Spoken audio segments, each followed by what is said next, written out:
അപ്പം ദൈവം തിരിഞ്ഞു നോക്കാത്ത അവസ്ഥയിൽ നിങ്ങളുടെ കൈയിരിപ്പ് ശരിയാണെന്ന് നോക്കണം. ദൈവം എന്താ ഇത്രയും നാളെ ഇപ്പോൾ ഉടമ്പടി എടുത്തു, നിങ്ങളെന്താ തിരിഞ്ഞു നോക്കാത്ത ദൈവം? അപ്പം നിങ്ങളെ തിരിഞ്ഞു നോക്കണം. അതാണൊരു മാർഗം. ഇപ്പോൾ നിങ്ങൾ ഉടമ്പടി എടുത്തു, എന്നിട്ട് ദൈവം നിങ്ങളെ തിരിഞ്ഞു നോക്കണില്ല. അപ്പം പിന്നെ എന്താ ചെയ്യേണ്ടത്? നിങ്ങളെ തിരിഞ്ഞു നോക്കണം. എൻ്റെ കൈ വല്ല വഴിപ്പശു ഉണ്ടാ, ആരുടെയും ജീവിതം ഞാൻ കണ്ണീര് കുടിപ്പിച്ചിട്ടുണ്ട്, ഇപ്പോഴും ഞാൻ വാങ്ങിച്ച് കൊടുക്കാതെ വെച്ചിട്ടുണ്ട്, ഉണ്ടായിട്ടും കൊടുക്കാതെ വെച്ചിട്ടുണ്ട്, അതെടുത്തിട്ട് വേറെ ആൾക്കാർ കൊടുത്തിട്ടുണ്ട്, എന്തെങ്കിലും സൂത്രപ്പണി തരികിടപ്പരിപാടി കാണിച്ചിട്ടുണ്ട്. ഇങ്ങനെ കുറേ കാര്യങ്ങൾ നിങ്ങൾ ദൈവത്തിൽ നിരക്കാത്തത് ചെയ്തിട്ടുണ്ടെങ്കിൽ അതിനെക്കുറിച്ച് അനുതാപം ഉണ്ടാകണം.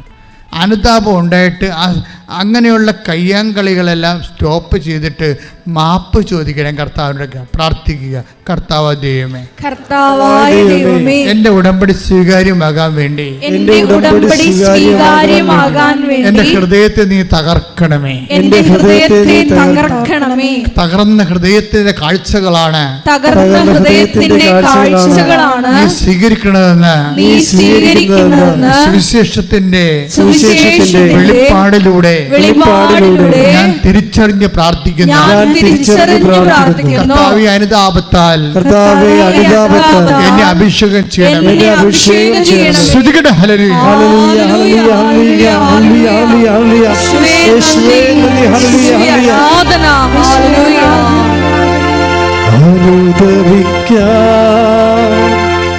കൃപയേ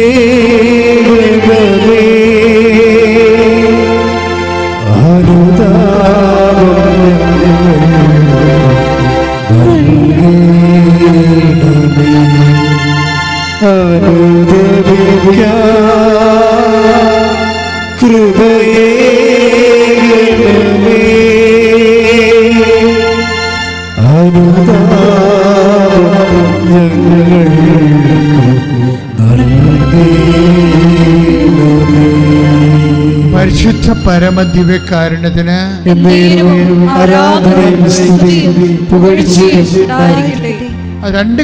മൂന്ന് കാര്യങ്ങളാണ് നമുക്ക് വിശ്വാസത്തിൽ നമ്മളെ ശക്തിപ്പെടുത്തി നിർത്തണത്.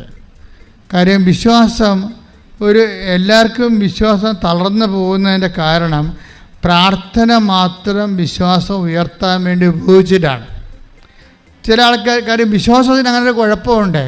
അത് ഈ ആഴ്ചയിൽ ഒരു 50 പോയിൻ്റ് നിൽക്കുകയാണെങ്കിൽ അടുത്ത ആഴ്ച 40 പോയിൻ്റൊക്കെ താഴുവത്. മനസ്സിലായ? വിശ്വാസത്തിന് അങ്ങനെ ഒരു കുഴപ്പമുണ്ട്. ഈ വിശ്വാസത്തിന് സ്റ്റാറ്റിക്കായിട്ട് നിർത്താനും കയറ്റി വീഴാനുള്ള ഒരു മാർഗമെന്ന് പറയണത് ഇപ്പം നമുക്കറിയാമില്ലേ, വിശ്വാസത്തിൻ്റെ പെട്ടെന്നാണ് നല്ല തികഞ്ഞ വിശ്വാസമാണെങ്കിൽ പെട്രോൾ പോലെ കത്തണം. എന്താ കാര്യം? അത് പക്ഷേ അത് കുഴപ്പമെന്ന് വെച്ചാൽ വിശ്വാസം താഴാതിരിക്കാനുള്ള 3 കാര്യങ്ങളുണ്ട്. എന്തൊക്കെയാണെന്ന് വെച്ചാൽ, ഒന്ന് അതായത് 3 കാര്യം. ഒന്ന് നമ്മൾ ഉടമ്പടി പറയുന്ന ഇതാണ്, അത് സൽപ്രവൃത്തികളാണ്. കാര്യം സൽപ്രവൃത്തിയുടെ പ്രശ്നം എന്നറിയാമോ? സൽപ്രവൃത്തി ചെയ്താൽ ദൈവം നമ്മുടെ കൂടെ നിൽക്കും. അതാണ് വിശ്വാസം താഴാതിരിക്കാനുള്ള മെയിൻ സംഭവം. ഒന്ന് സൽപ്രവൃത്തിയാണ്. എന്താ കാര്യം എന്നറിയാമോ? സൽപ്രവൃത്തി നമ്മൾ ചെയ്യണം. ഇപ്പോൾ എന്തുമാത്രം സൽപ്രവൃത്തി നമ്മൾ ചെയ്യുന്നുണ്ട്, ചെയ്തു കഴിഞ്ഞാൽ ദൈവം നമ്മുടെ കൂടെ നിൽക്കും.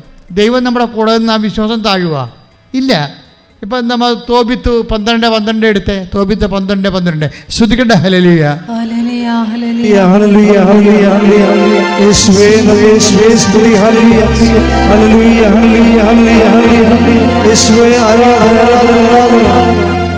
തോബിത്ത് 12:12 നീയും നിന്റെ മരുമകൾ സാറായും പ്രാർത്ഥിച്ചപ്പോൾ നിങ്ങളുടെ പ്രാർത്ഥന പരിശുദ്ധനായവനെ ഞാൻ അനുസ്മരിപ്പിച്ചു. നീ മൃതരെ സംസ്കരിച്ചപ്പോൾ ഞാൻ നിന്നോടൊത്തുണ്ടായിരുന്നു. അതാണ് സംഭവം. 12:13 തോബിത്ത് 12:13 എന്താ സംഭവം? അത് ഞാൻ നിങ്ങളോട് പറഞ്ഞതെന്താണ്? വിശ്വാസം പ്രാർത്ഥനയിൽ മാത്രം അവലംബിച്ചു കഴിഞ്ഞാൽ വിശ്വാസം താഴാൻ സാധ്യതയുണ്ട്. ഓരോ ദിവസവും ഗ്രാഫ് പൊങ്ങിയും താന്നും കിടക്കും. പക്ഷേ നമ്മൾ വിശ്വാസത്തെ പ്രാർത്ഥനയുടെ ഫോർമാറ്റിൽ നിന്ന് മാറ്റിയിട്ട് പ്രവൃത്തിയുടെ ഫോർമാറ്റിൽ കൊണ്ടുവന്ന് വെച്ച് കഴിഞ്ഞാൽ ഉള്ള ഗുണം എന്താ? പ്രലോഭിത 12:13 ഒന്നിന് വായിച്ച്, നീ മരിച്ചവരെ സംസ്കരിച്ചപ്പോൾ, പറഞ്ഞേ, നീ മരിച്ചവരെ സംസ്കരിച്ചപ്പോൾ ഞാൻ നിന്നോട് കൂടെ ഉണ്ടായിരുന്നെന്ന്. ഞാൻ നിന്നോട് കൂടെ ഉണ്ടായിരുന്നു. അപ്പോൾ അതായത് ഈ മനുഷ്യരെ മരിച്ചവരെ സംസ്കരിക്കാൻ പോയത് നമ്മൾ കഴിഞ്ഞ പ്രാവശ്യം കണ്ടാണ്. പെന്തക്കോസ്താ ദിവസം നല്ല വിഭവസമൃദ്ധമായ ഊണിൻ്റെ സമയത്താണ്. ഊണ് കഴിക്കാൻ പോകുമ്പോൾ മകനോട് പറഞ്ഞ്, നമ്മുടെ ആരുടെയെങ്കിലും പാവപ്പെട്ടവരുണ്ടെങ്കിൽ വിളിച്ചുകൊണ്ട് വരാൻ പറഞ്ഞു. അവൻ പോയിട്ട് തിരിച്ചു വരുമ്പോൾ മരിച്ച ആൾക്കാരെക്കുറിച്ചാണ് അവൻ പറയണത്. മരിച്ചുപോയ ആൾക്കാരുടെ ജഡം കിടക്കണമെന്നാണ് പറഞ്ഞത്, പട്ടണത്തിൽ കിടപ്പുണ്ടെന്നാണ് പറഞ്ഞത്. ഉടനെ ഈ മനുഷ്യൻ ആ ഭക്ഷണം കഴിച്ചില്ല. ആ ഭക്ഷണം കഴിക്കാതെ, തൻ്റെ ഉച്ചഭക്ഷണം കഴിക്കാതെ നേരെ ഓടിപ്പോയി ആ ശവത്തെ സംസ്കരിച്ചതിനെക്കുറിച്ചാണ് ദൈവം പറയണത്. നീ ഉച്ചഭക്ഷണം പോലും കഴിക്കാതെ നീ ത്യാഗം അനുഭവിച്ചുകൊണ്ട് നീ ആ ശവം മറവ് ചെയ്യാനുള്ള കാരുണ്യപ്രവൃത്തി ചെയ്തപ്പോൾ ഐ വാസ് വിത്ത് യു, ഞാൻ നിൻ്റെ കൂടെ ഉണ്ടായിരുന്നെന്ന്. അതുകൊണ്ട് എൻ്റെ ദൈവവേദനെ എപ്പോഴെങ്കിലും പ്രാർത്ഥന കൊണ്ട് വിശ്വാസത്തെ നിലനിർത്താൻ നമുക്ക് ഒരു പരിധി കഴിഞ്ഞാൽ പറ്റത്തില്ല. പിന്നെ ഉള്ളത് നമ്മുടെ മുമ്പിലുള്ളത് സാക്ഷ്യം സൽപ്രവൃത്തികളാണ്. പ്രാർത്ഥിക്കുക, കർത്താവായ ദൈവമേ, ഉടമ്പടി പ്രകാരമുള്ള സൽപ്രവൃത്തികള് ദൈവസ്നേഹത്തോട് ചെയ്തുകൊണ്ട് ദൈവത്തിന്റെ സാന്നിധ്യത്തില് ജീവിക്കുവാൻ എന്നെ സഹായിക്കണമേ. ശ്രുതികടേ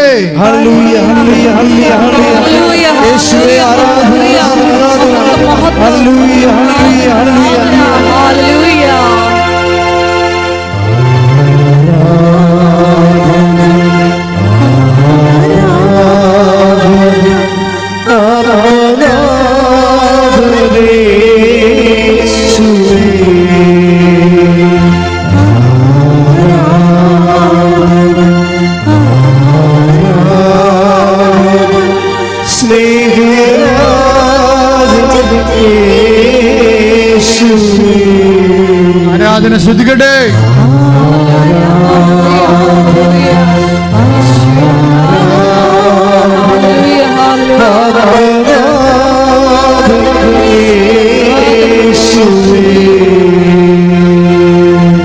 ഈ ഓമന ധർമ്മരാജൻ, അങ്ങനെ ഒരു സാക്ഷ്യം ഉണ്ടായിരുന്നു. ഓമന ധർമ്മരാജൻ, അതും തൃശ്ശൂരാണെന്ന് തോന്നണം. അവരുടെ സാക്ഷ്യം നിങ്ങൾ കേട്ട് കാണുമായിരിക്കും. ഭയങ്കര ഹൃദ്യമാണ്. ഇവർ രണ്ടുപേരും പ്രാർത്ഥനയുള്ളവരാണ്. ഓമനയും ധർമ്മജനും പ്രാർത്ഥനയുള്ളവരാണ്. ഈശോനും അമ്മയോടും അടുപ്പമുള്ളവരാണ്. അപ്പോൾ ഒരു ദിവസം ഒരു അബദ്ധം പറ്റി. ഒരു കൂട്ടുകമ്പനിക്ക് പോയി. ആര്? ധർമ്മജൻ. ഒരു കൂട്ടുകമ്പനിക്ക് പോയാൽ ഈ ആൾക്കാർ കുപ്പിയൊക്കെ വെച്ചുകൊണ്ട് കൂടത്തില്ലേ? വൈകിട്ട് എന്താ പരിപാടി എന്ന് ചോദിക്കുമ്പോൾ കുപ്പിക്കൂട്ടം കാണിക്കില്ല. കുപ്പിക്കൂട്ടത്തിന് പോയി. അവൻ കുടിച്ചില്ല, പക്ഷേ കൂട്ടുകാരനൊരു കുപ്പി കൊടുത്തു വിട്ട്. ആ കൊടുത്തു വിട്ടത് ഈ ഓമനെ പറ്റിച്ച് ഈ മനുഷ്യൻ ഈ ഉടുപ്പിൻ്റെ അകത്ത് വെച്ച്, മുണ്ടിൻ്റെ അകത്ത് വെച്ച് നേരെ തൊഴുത്തിലങ്ങോട്ട് കൊണ്ടുപോയി ഒളിപ്പിച്ച് വെച്ച്, ആ ബ്രാൻഡി ഒളിപ്പിച്ച് വെച്ച്. പക്ഷേ ഇതോടുകൂടി ആ വീട്ടിൽ അലയുമ്പോൾ അങ്ങോട്ട് പോവുകയാണ്. ഓമനത് കണ്ടില്ല. പക്ഷെ ഇവൾക്ക് പെട്ടെന്ന് ഒരു ബോധക്കേടുണ്ടായി, ശ്വാസം മുട്ടലൊക്കെ ഉണ്ടായി. ഇവൾ നിലവിളിച്ച് നിലത്ത് വീണിട്ട് ഉടനെ ഇവൾ പറയും, മകളോട് പറയും, ഒരു പേന എടുക്ക്, ഒരു പേപ്പർ എടുക്കുക, വെളിവില്ലാതൊക്കെ പറയും. ഒരു പേന എടുക്ക്, ഒരു പേപ്പർ എടുക്കുക എന്നൊക്കെ പറയും. അപ്പോൾ അമ്മ നിലത്ത് കിടക്കുകയാണ്. ഉടനെ മകള് ആ അമ്മ ചോദിച്ചതിനിപ്പോൾ ഈ മരുന്നെടുക്കാൻ ചോദിക്കണ പോലുള്ള ഒരവസ്ഥയാണ്. അത് കാരണം മകൾ കൊണ്ട് പേനയും പേപ്പറും കൊടുക്കും. എന്നിട്ട് നെഞ്ചത്ത് വെച്ച് ഇവളെന്തൊക്കെ കുത്തിക്കുറിക്കും. അവളുടെ ബോധം പോയി, റിലേ പോയിരിക്കുകയാണ്. ആൾ കരഞ്ഞ് അവിടെ നിലത്ത് വീണ് ഉരുണ്ട് പല്ലാത്ത അവസ്ഥയായി. എന്നിട്ടിങ്ങനെ കുത്തിക്കുറിക്കും. ഉടനെ ഇവളുടെ ഭർത്താവ് ഇത് മേടിക്കുമ്പോൾ അതിനകത്ത് എഴുതി വെച്ചിരിക്കുന്നത് എൻ്റെ പിഴ, എൻ്റെ വലിയ പിഴ. അപ്പോൾ ഇത് വായിച്ചോട് ഈ മനുഷ്യൻ കിടന്ന് കാറ് നിലവിളിക്കും, എൻ്റെ പിഴ, എൻ്റെ വലിയ പിഴ. അതോടുകൂടി ആ മനുഷ്യൻ ഇപ്പം മാപ്പ് പറയും. എടി, ഇതാണ് വിഷയം. അതായത് പരിശുദ്ധാത്മാവിൻ്റെ പ്രവർത്തനം നമ്മൾ ദൈവത്തിൻ്റെ കൂടെയാണ്, ഡിവൈൻ സോണിലാണെങ്കിൽ ദൈവം നമ്മൾ ആ കുടുംബത്തെ ദൈവം സംരക്ഷിക്കും. അയാൾ എല്ലാ കുടുംബം നശിക്കാൻ പോകരുന്ന്. പാത്ത് കൊണ്ടുവന്ന് മദ്യം വെച്ച് കുടിച്ച് രഹസ്യത്തെ കുടിച്ച് പിന്നെ ആ സ്വഭാവം മാറി, പ്രാർത്ഥനാ ജീവിതം മാറി, ആ കുടുംബത്തിൻ്റെ സമാധാനം നഷ്ടപ്പെട്ട് തകരാൻ പോകരുന്നു. അപ്പോഴുടനെ ആത്മാവിൽ പ്രവേശിച്ചിട്ട് ഇവൾക്കറിയത്തില്ല ഇവൾ എന്താണ് ഈ നെഞ്ചത്ത് വെച്ച് എഴുതിക്കൊണ്ടിരിക്കണമെന്ന്. പക്ഷെ വായിക്കുന്നവർക്കറിയാം എൻ്റെ പിഴ എൻ്റെ വലിയ പിഴയാണ്. അതായത് പ്രാർത്ഥന എന്തുമാത്രം സംരക്ഷണമാണെന്ന് നമ്മൾ അറിയണം. പിന്നീട് ഓമനയുടെ ബാക്കി സാക്ഷ്യം അതോടെ കുടുംബം രക്ഷപ്പെടുകയാണ്. അതല്ല, ഓമയുടെ ബാക്കി സാക്ഷ്യം കേൾക്കണം. ഓമൻ അവസാനം പറയുന്നൊരു കാര്യമാണ് എന്നെ സ്പർശിച്ചത്. കാര്യം ഞാൻ എവിടെ പോയാലും ഒരു പൊതി ചോറെടുത്ത് എൻ്റെ ബാഗിൽ വെച്ചുകൊണ്ടാ പോകണമെന്ന്. ഞാൻ എവിടെ പോയാലും എന്തിനാണെന്നറിയാമോ? ആരെങ്കിലും രോഗികളെ എവിടെയെങ്കിലും വെച്ച് കണ്ടാൽ, ഇല്ലാത്തവരെ കണ്ടാൽ കൊടുക്കാൻ വേണ്ടിയാണ്. അതാണ് സൽപ്രവൃത്തി എന്ന് പറയണത്. ദൈവം നമ്മളെ വിട്ടു മാറത്തില്ല. നിൻ്റെ ഭർത്താവോ നീയോ നിൻ്റെ കുടുംബമോ നിൻ്റെ മക്കളോ നശിക്കാൻ ദൈവം അനുവദിക്കത്തില്ല. കൈയിട്ടിച്ച് കർത്താൻ ഉടമ്പടി എടുത്തിട്ടുള്ള